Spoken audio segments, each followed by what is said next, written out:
I also need to pass around a lot of praise to our teachers. Campus is fully reopened on September the 21st. Since then, our educators have been simultaneously teaching students who remain in distance learning and students who are back in brick and mortar for in-person instruction.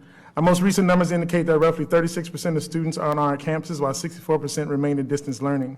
I want our educators, our students, and our parents to know we hear you, we understand your concerns. Simultaneous instruction is not ideal, but is our best solution right now. Teachers are working harder than they ever have as they interact with and engage two groups of students at the same time. Teachers are also creating additional lesson plans to be as effective as possible. Amid all of this, students may feel slighted and the attention directed toward them is divided. I cannot thank our teachers and our students enough for making the best out of this situation as we offer parents a choice of instruction modality. That choice, however, has proven to be more fluid than intended. Currently, we're seeing numerous students bounce back and forth daily between in-person and distance learning. This fluidity is taxing our teachers and many of our departments throughout the district. It also makes contact tracing significantly more difficult in the case of an individual who tests positive for COVID-19 on one of our campuses. Over the next couple of weeks, the district will further stabilize our enrollment by requesting that parents lock in their instructional choice for the remainder of this semester, which ends on January the 29th, and then again for the second semester, which begins February the 2nd. Deputy Superintendent Keith Oswald joins us now with a brief presentation which further explains the need for the stabilization and the timeline for parents to make the decision. At this time, our Deputy Superintendent Keith Oswald. Thank you, Dr. Fenoy. And again, good evening, everyone, and to our board members. As Dr. Fenoy stated, we are looking to try to stabilize our enrollment and asking and requesting parents to lock in their choice for in-person learning or distance learning for both the first semester and then again for the second semester. This will better prepare our schools to address safety concerns on our school campuses and improve the instructional models that are currently being implemented on our school campuses.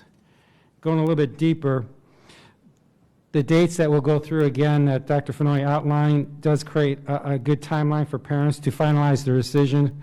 One of the things that we did here throughout the communities is we wanted to have some time to see what does it look like on our school campuses and to see what happens when we open brick and mortar, and families have been able to do that.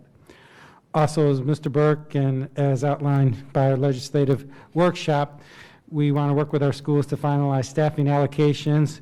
Currently, we're down almost 7,500 students, which is a significant decrease in enrollment, and close to, I don't want to say how many millions, but something that we do need to address. This will also allow for this opportunity.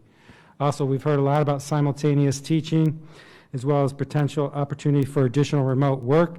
This would allow for schools to establish and look to investigate potentially more opportunities for that to, one, less simultaneous teaching and potential more remote work. Also, as Dr. Fenoy mentioned again earlier, addressing the safety on our school campuses, the one-week turnaround to establish those issues on the school campuses is very challenging on a week-to-week basis when addressing all of the other nuances running a school campus.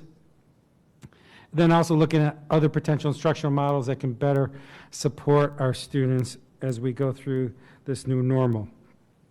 In particular, in the second semester, we were talking about assessments earlier.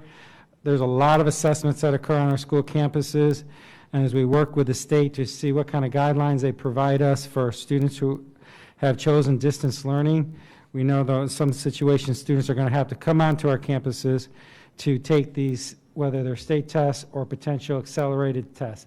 So we do want to allow a good amount of time for schools to prepare for that testing season. So the timeline that we're looking for the rest of this first semester is that beginning Monday that the window would open back up for any parent who wishes to change their current choice. They would go back into the portal and make that change in the portal just as they established earlier. If they're not making a change, they do not need to do anything. We would close that window October 14th, allowing our schools approximately 2 weeks to make any changes potentially into the master board. These changes would then take effect on November 4th, which is the beginning of the second quarter for our secondary schools, and no other changes would occur until the end of that semester, which is January 29th. When we return back after winter break, we would open up the window on January 4th through January 11th for second semester changes. So again, the first semester changes would go through the 29th. Any parent wishing to change that choice would do it during that window. We would advertise that to the schools. That would finalize their choices throughout the entire rest of the school year. And that would begin on Tuesday, February 2nd, which is the beginning of the second semester.